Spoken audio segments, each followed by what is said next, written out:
ബീച്ചുകളും കടലിടുക്കുകളും കുത്തിനിറച്ചിട്ടുള്ള ഫ്ലാംബ്രോ എന്ന നാട് കാണാൻ പോയിട്ടുള്ള വിശേഷങ്ങളാണ് ഇത്തവണ.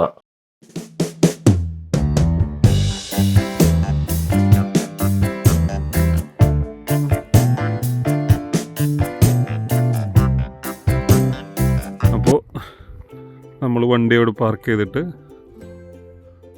ഫ്ലാംബ്രോ ബീച്ചിലേക്ക് നടക്കുകയാണ്. നല്ല അവർ കോൺക്രീറ്റ് ഒക്കെ ഇട്ടിട്ടുണ്ട്, പക്ഷെ താഴത്തേക്ക് ഇങ്ങനെ അഗാധതയിലേക്ക് ഇറങ്ങിപ്പോകുന്ന പോലത്തെ ഒരു വഴിയാണ്.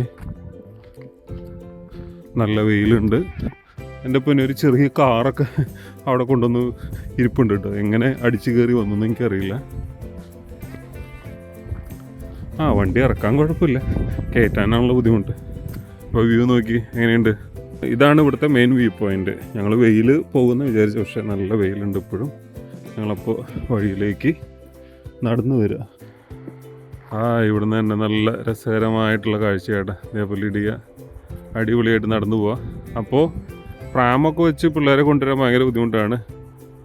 ലിഡിയ ഓടുന്നുണ്ട്.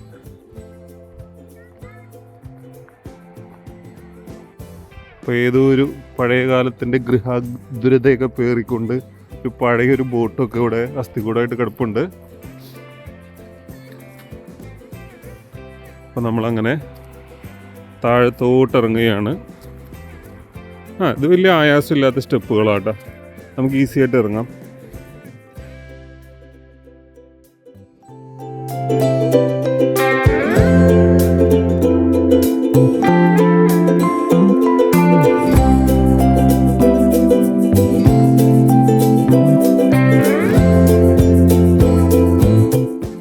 അപ്പോൾ കടലിൽ കയാക്കിങ്ങിന് പോയിട്ടുള്ള ഒരാളാന്ന് തോന്നുന്നത്.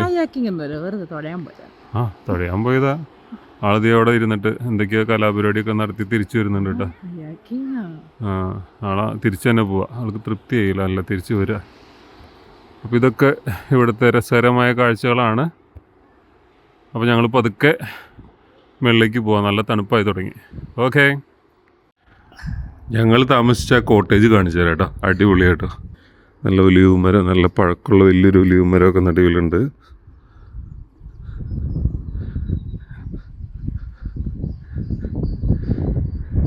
തണുപ്പായതുകൊണ്ട് ആരും പുറത്ത് കാണുന്നില്ല. ഞങ്ങൾക്ക് റൂം വെക്കേറ്റ് ചെയ്യാനുള്ള നേരം 10 മണി ആയതുകൊണ്ട് ഞങ്ങളും തിരക്കിലാണ്. കിംബിൾ ട്രീ ഈ കോട്ടേജിലാണ് ഞങ്ങൾ താമസിച്ചത് കേട്ടോ. നൈസായിരുന്നു. അപ്പോൾ ആരെങ്കിലൊക്കെ ഈ ഭാഗത്ത് റൂം എടുക്കാനൊക്കെ ആയിട്ട് വരാണെങ്കിൽ നമ്മളോട് ചോദിച്ചാൽ മതി, നമ്മൾ അതിൻ്റെ ഡീറ്റെയിൽസ് തരാം കേട്ടോ. 2 റൂമായിരുന്നു. Toilet, living room, kitchen. നൈസായിരുന്നു കേട്ടോ. നല്ല വേനൽക്കാലത്ത് രാത്രി നേരങ്ങളിലൊക്കെ ഇവിടെ ആൾക്കാരൊക്കെ സൊറ പറഞ്ഞിരിക്കുന്നതൊക്കെ സങ്കല്പിച്ച് വയ്ക്കും. നൈസായിരിക്കും അല്ലേ. ഇപ്പോൾ തോൺവിക് ബേയിലേക്ക് പോകുന്ന വഴിയായിട്ട് മനോഹരമായിട്ടുള്ള വെയിലുള്ള ദിവസമാണെന്ന് വിചാരിക്കുന്നു. നല്ല രസമുണ്ട് വഴികളൊക്കെ കാണാൻ.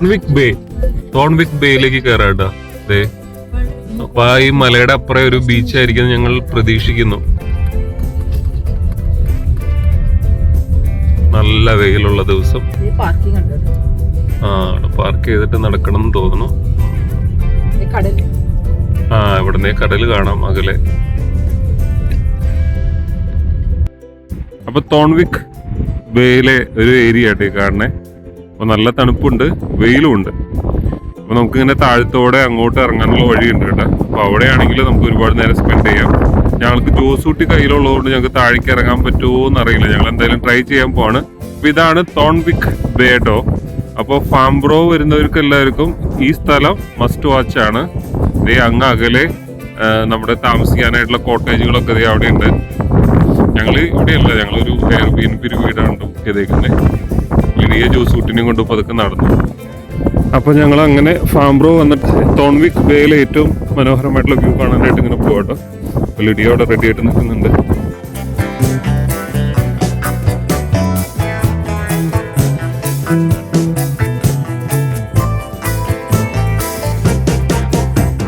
ജിംനാസ്റ്റിക് താരമായതുകൊണ്ട് പാറക്കല്ലുകളിൽ കൂടെയൊക്കെ ചാടി പോകുന്നുണ്ട്.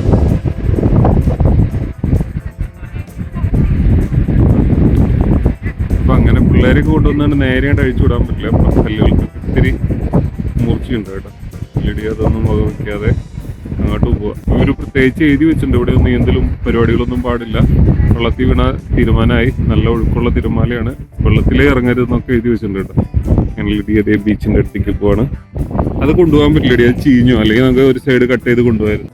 അപ്പോൾ ദേ ഇതാണ് താഴത്തുനിന്ന് നമ്മൾ കാണുന്ന വ്യൂ കേട്ടോ. നല്ല അടിപൊളി ഫ്രെയിമുകളാട്ടോ.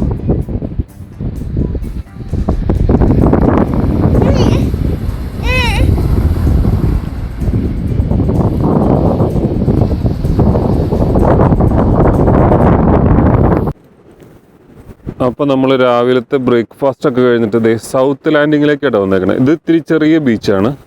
ഇവിടെ പാറകളൊക്കെ വീഴും, സൂക്ഷിച്ചോളെന്ന് എഴുതിയിട്ടുണ്ട്. ഒരു പോയിന്റിന് ശേഷം വണ്ടിയൊന്നും കൊണ്ടുപോകാൻ പറ്റില്ല. അപ്പോൾ നമ്മൾ വണ്ടി അവിടെ പാർക്ക് ചെയ്തിട്ട് താഴത്തേക്ക് നടക്കാം കേട്ടോ. ബീച്ചിലേക്ക് പിള്ളേരെ ഇറക്കാനായിട്ടുള്ള പ്രാമൊന്നും കൊണ്ടുപോകാനുള്ള സംവിധാനമില്ല. അപ്പോൾ നമ്മളൊരു സ്ഥലത്ത് വന്നിട്ട് കാണാൻ മാത്രമേ പറ്റുള്ളൂ.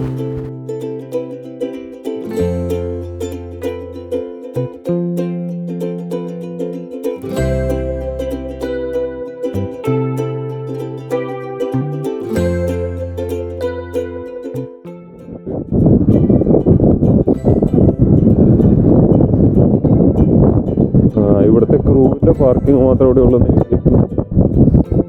ലൈഫ് ബോട്ടുകളാണ്, മറ്റേ ബോട്ടുകൾ, കുറേ ബോട്ടുകളൊക്കെ കാണുന്നുണ്ട്. പക്ഷേ നമുക്ക് താഴത്തേക്ക് ഇറങ്ങാൻ പറ്റില്ല കേട്ടോ. പിള്ളേരൊക്കെ ഉണ്ടെങ്കിൽ താഴേക്ക് ഇറങ്ങൽ റിസ്ക് ആണ്, ഫുള്ള് ഉരുളങ്കല്ലുകളാണ്. അപ്പം ഞങ്ങളിവിടെ ജോസൂട്ടി ഉള്ളതുകൊണ്ട് പ്രാം ഇവിടെ വെച്ചിട്ടുള്ള കാഴ്ചകളാട്ടോ.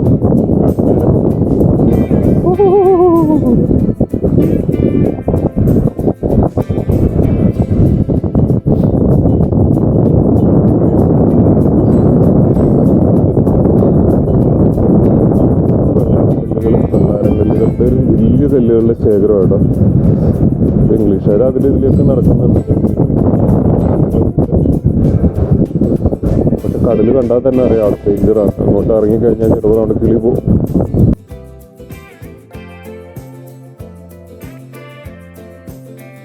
ഇപ്പം മൊത്തം കല്ലുകളാട്ടോ.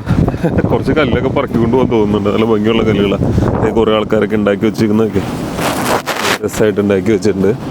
നമുക്കിപ്പോൾ കല്ല് പിടിക്കാൻ പോലും പറ്റില്ല, അത്ര തണുപ്പാണ് കേട്ടോ.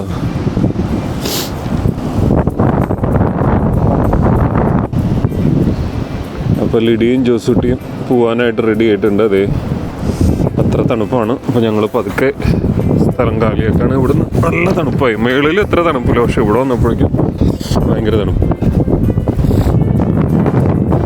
ഇവിടെയും ആൾക്കാർ എന്തൊക്കെയോ ചെയ്യുന്നുണ്ട്, മനസ്സിലാകുന്നില്ല. ഹായ്, നമ്മളിപ്പോൾ കാണുന്നത് ഫ്ലാംബ്രോയിലെ ഏറ്റവും മെയിൻ അട്രാക്ഷൻ ആയിട്ടുള്ള സീൽസുകൾ കടലിൽ നിന്ന് മറ്റേ കരയ്ക്ക് വന്ന് വിശ്രമിക്കുന്ന കാഴ്ചയായിട്ട്. അവരുടെ പ്രജനന കാലമാണ്. അപ്പോൾ ഇവരെല്ലാം ഒന്നിച്ചാണ്ട് കരയിൽ വന്ന് നിൽക്കും. പക്ഷേ ഇവിടുത്തെ ഏറ്റവും വലിയ റിസ്ക് എന്താണെന്ന് വെച്ചാൽ നമ്മൾ ഈ വീഡിയോ എടുക്കാനൊക്കെ ഈ മലയുടെ ഏറ്റവും തുമ്പത്തൊക്കെ വന്ന് നിന്ന് കഴിഞ്ഞാൽ നമുക്ക് പേടിയാവും. എന്താ വെച്ചാൽ സൈഡിലൊന്നും വന്ന് നിൽക്കരുതെന്ന് ബോർഡുകളൊക്കെ എഴുതി വെച്ചിട്ട് മണ്ണാണ്. അപ്പോൾ താഴത്തേക്ക് ഇടിഞ്ഞു വീഴാനുള്ള സാധ്യതകളുള്ളതുകൊണ്ട് ഭയങ്കര റിസ്ക്കാണ്. അപ്പോൾ ഞങ്ങൾ നല്ല അടിപൊളിയായിട്ട് വീഡിയോ ഒക്കെ എടുത്ത് കാണിക്കണമെന്നൊക്കെ ഉണ്ടായിരുന്നു. പക്ഷേ നിർഭാഗ്യവശാൽ ഇവിടെ മുതൽ നല്ല മഴയായി.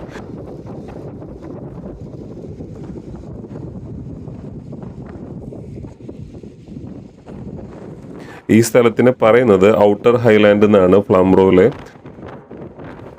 അപ്പോൾ സീൽസിനെ കാണുക എന്നുള്ള ഒരു ഉദ്ദേശവും ഹൈക്കിങ്ങും താല്പര്യമുള്ളവർക്ക് ഈ ഔട്ടർ ഹൈലാൻഡിലേക്ക് വന്നു കഴിഞ്ഞിട്ടുണ്ടെങ്കിൽ ഒരു ദിവസം നല്ല അടിപൊളിയായിട്ട് ആസ്വദിക്കാം. നല്ല മഴയും തണുപ്പായി.